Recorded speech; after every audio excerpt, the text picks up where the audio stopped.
Terceiro, preces pelos outros. Por alguém que esteja em aflição. 42. Prefácio. Se é do interesse do aflito que sua prova siga o seu curso, ela não será abreviada pelo nosso pedido. Mas seria ato de impiedade desencorajar-se porque o pedido não foi atendido. Aliás, na falta de cessação da prova, pode-se esperar obter qualquer outra consolação que modere a sua amargura. O que é verdadeiramente útil para aquele que sofre é a coragem e a resignação, sem as quais o que suporta é sem proveito para ele, porque será obrigado a recomeçar a prova. É, pois, para essa finalidade que é preciso, sobretudo, dirigir seus esforços, seja em apelando aos bons espíritos em sua ajuda, seja em reerguendo por si mesmo o moral do aflito por conselhos e encorajamentos, seja, enfim, em o assistindo materialmente, se for possível. A prece, neste caso, pode, por outro lado, ter um efeito direto, dirigindo sobre a pessoa uma corrente fluídica para fortalecer seu moral. Capítulo 5, números 5 e 27. Capítulo 27, números 6 e 10. 43. Prece. Meu Deus, cuja bondade é infinita, dignai-vos abrandar a amargura da posição de... Cite o nome da pessoa em aflição. Se isso for da vossa vontade.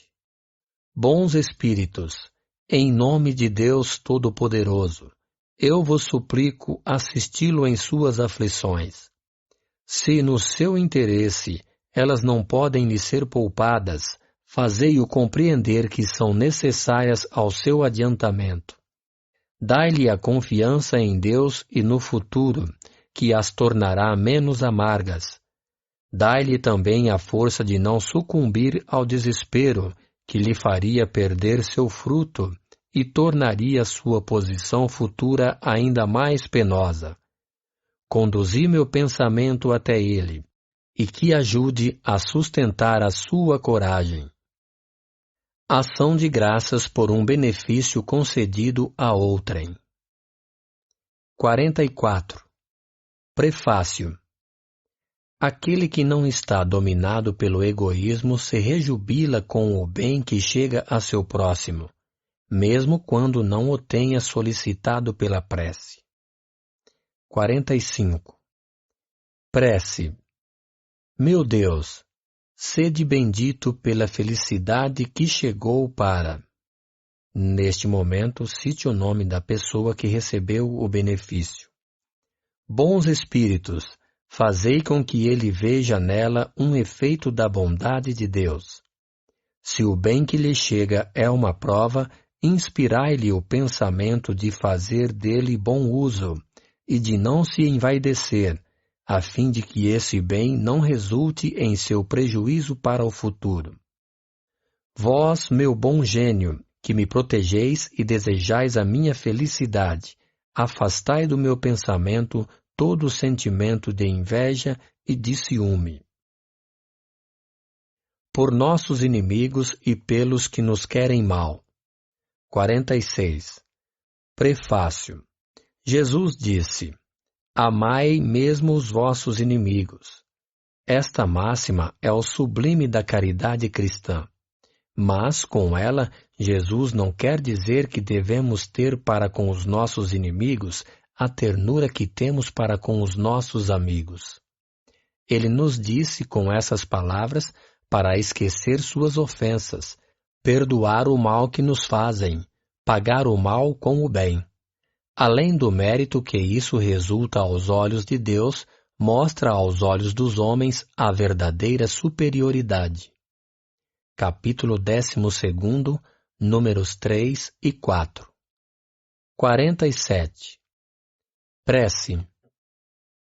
Meu Deus, perdoo-o a... Neste momento, cite o nome do seu inimigo.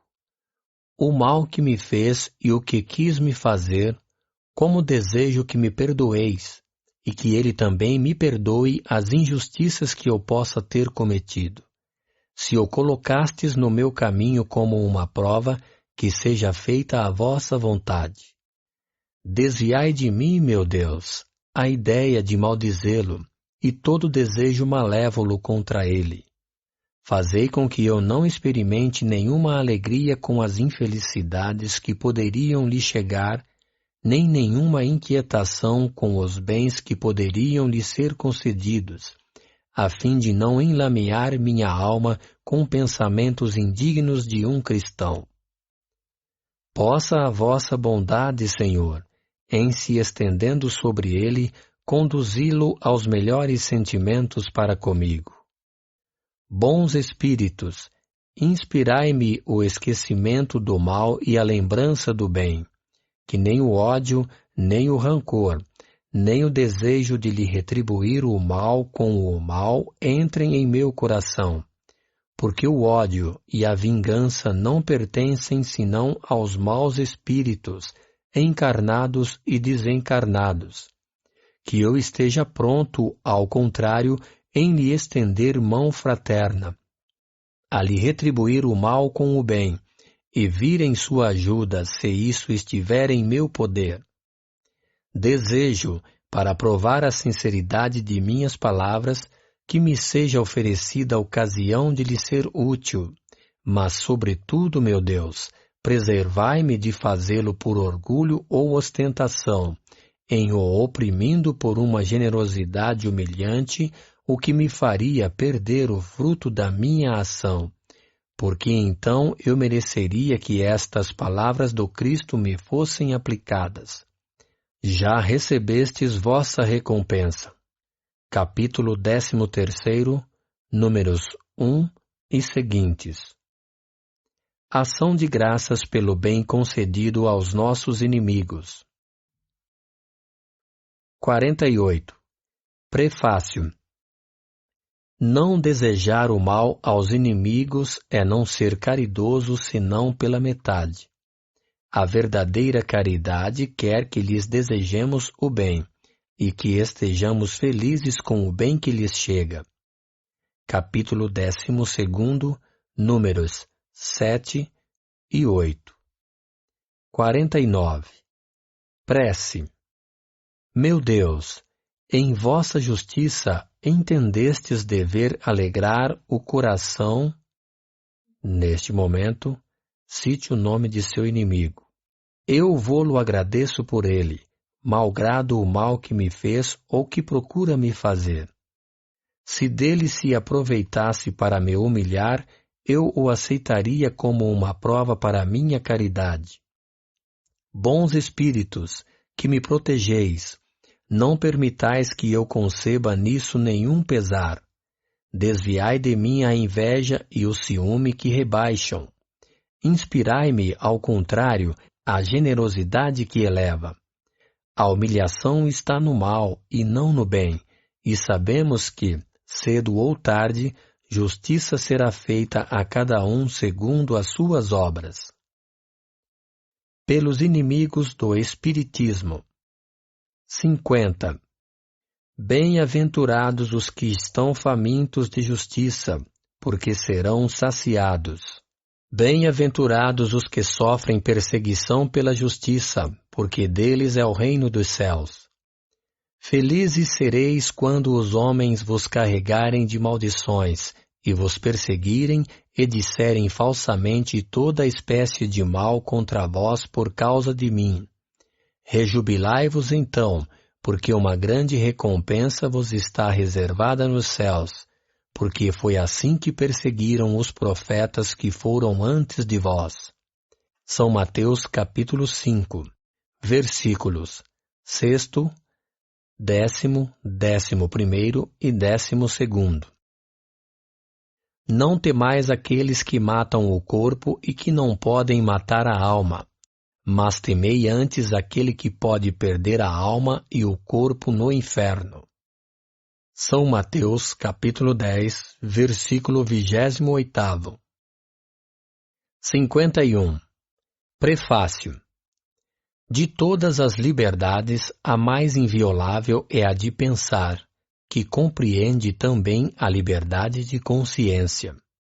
Lançar o anátema sobre aqueles que não pensam como nós é reclamar essa liberdade para si e recusá-la aos outros. É violar o primeiro mandamento de Jesus, a caridade e o amor ao próximo.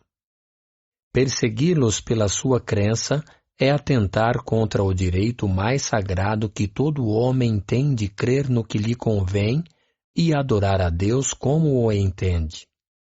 Constrangê-lo a atos exteriores semelhantes aos nossos é mostrar que se prende mais à forma do que ao fundo, às aparências mais do que à convicção. A abjuração forçada jamais deu a fé. Ela não pode fazer senão hipócritas. É um abuso da força material que não prova a verdade. A verdade está segura de si mesma. Convence e não persegue, porque disso não tem necessidade. O Espiritismo é uma opinião, uma crença.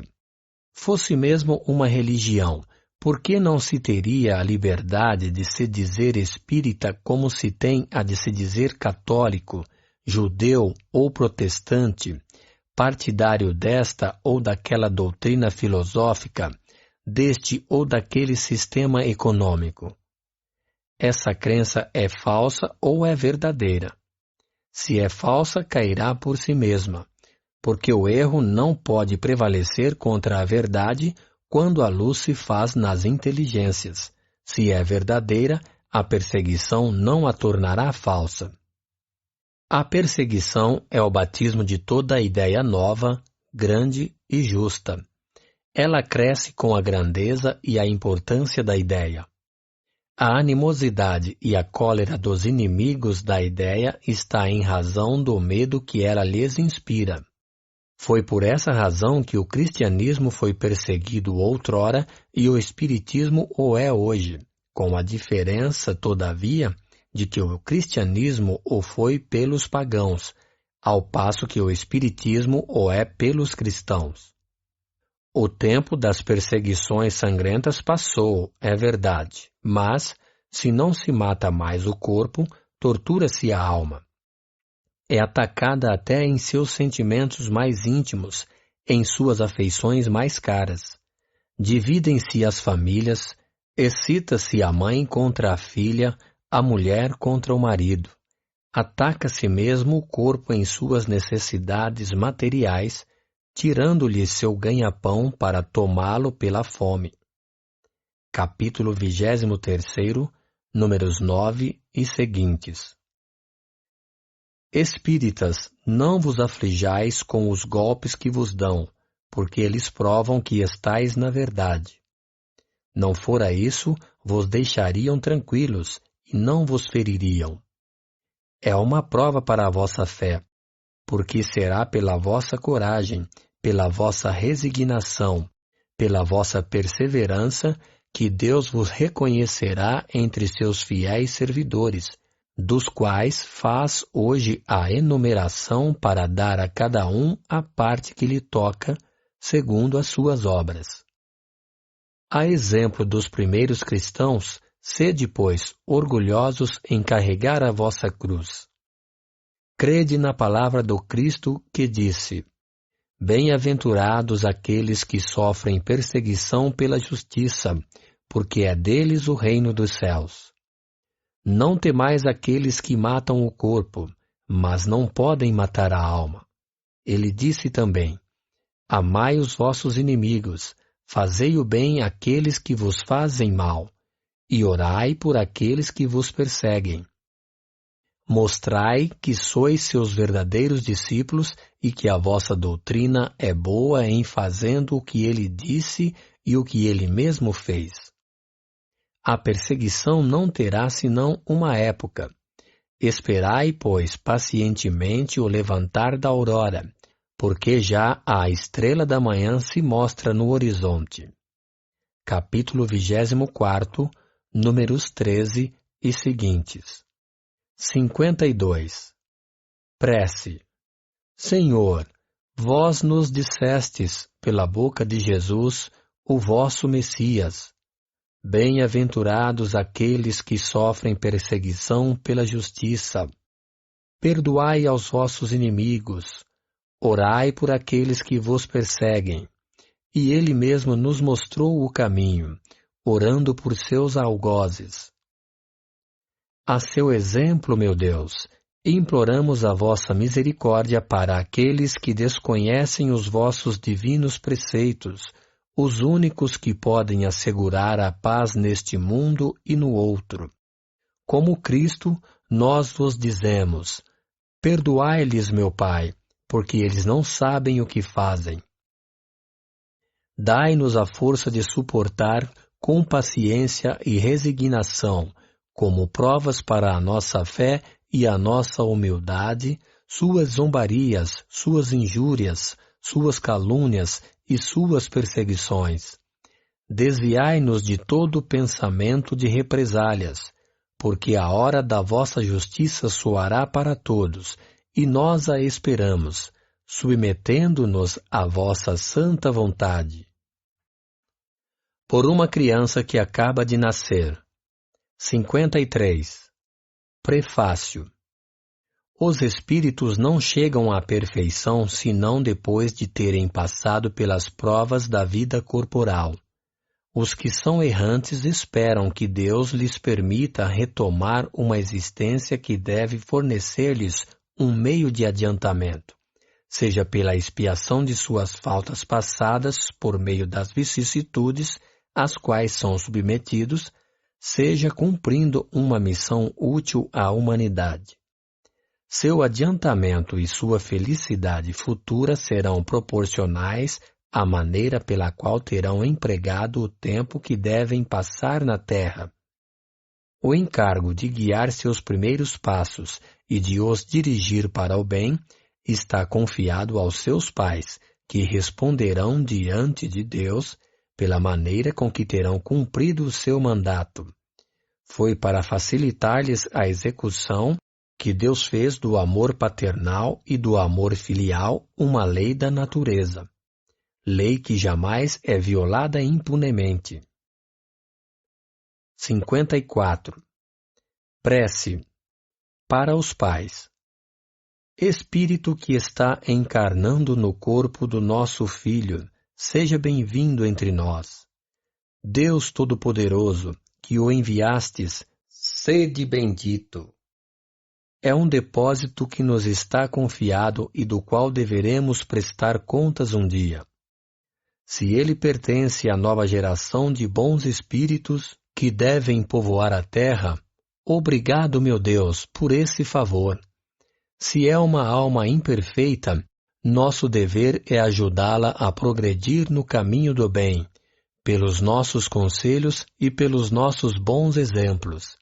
Se cair no mal por nossa causa, por isso responderemos diante de vós, porque não teremos cumprido a nossa missão para com ele. Senhor, sustentai-nos na nossa tarefa e dai-nos a força e a vontade de cumpri-la. Se esta criança deve ser um motivo de provas para nós, que seja feita a vossa vontade. Bons espíritos, que viestes presidir ao seu nascimento, e que deveis acompanhá-lo durante a vida, não o abandoneis. Afastai dele os maus espíritos que tentarem induzi-lo ao mal. Dai-lhe a força para resistir às suas sugestões e a coragem de suportar, com paciência e resignação, as provas que o esperam na terra. Capítulo 14, número 9. 55. Outra prece. Meu Deus, me confiastes a sorte de um de vossos espíritos. Fazei, Senhor, com que eu seja digno da tarefa que me foi imposta. Concedei-me a vossa proteção. Aclarai a minha inteligência, a fim de que eu possa discernir cedo as tendências daquele que devo preparar para entrar na vossa paz. 56. Outra prece. Deus de bondade, uma vez que te aprouve permitir ao espírito desta criança vir de novo suportar as provas terrenas destinadas a fazê-lo progredir, concede-lhe a luz a fim de que aprenda a te conhecer, a te amar e a te adorar. Faze, pela tua onipotência, que esta alma se regenere no manancial das tuas divinas instruções, que, sob a égide de seu anjo guardião, a sua inteligência cresça, se desenvolva e o faça aspirar a se aproximar cada vez mais de ti. Que a ciência do Espiritismo seja a brilhante luz que o clareie através dos escolhos da vida. Que ele saiba, enfim, apreciar toda a extensão de teu amor, que nos experimenta para nos purificar. Senhor, lança um olhar paternal sobre a família a qual confiaste esta alma. Possa ela compreender a importância da sua missão e fazer germinar nesta criança as boas sementes, até o dia em que poderá, por suas próprias aspirações, elevar-se sozinha para ti. Digna-te, meu Deus, atender esta humilde prece em nome e pelos méritos daquele que disse: Deixai vir a mim as criancinhas, porque o reino dos céus é para aqueles que se lhes assemelham. Por um agonizante. 57. Prefácio. A agonia é o prelúdio da separação da alma e do corpo. Pode-se dizer que, nesse momento, o homem não tem mais que um pé neste mundo e que já tem um no outro.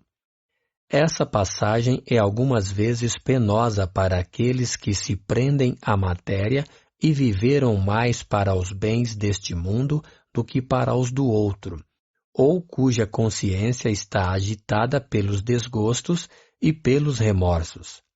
Para aqueles, ao contrário, cujos pensamentos estão elevados ao infinito e estão desprendidos da matéria, os laços são menos difíceis de romper e os últimos momentos não têm nada de doloroso.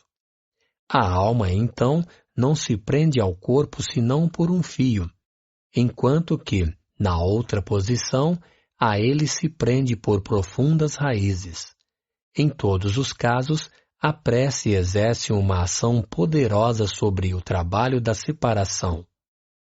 Ouvir adiante preces pelos doentes. O céu e o inferno, segunda parte, capítulo 1, a passagem. 58. Prece.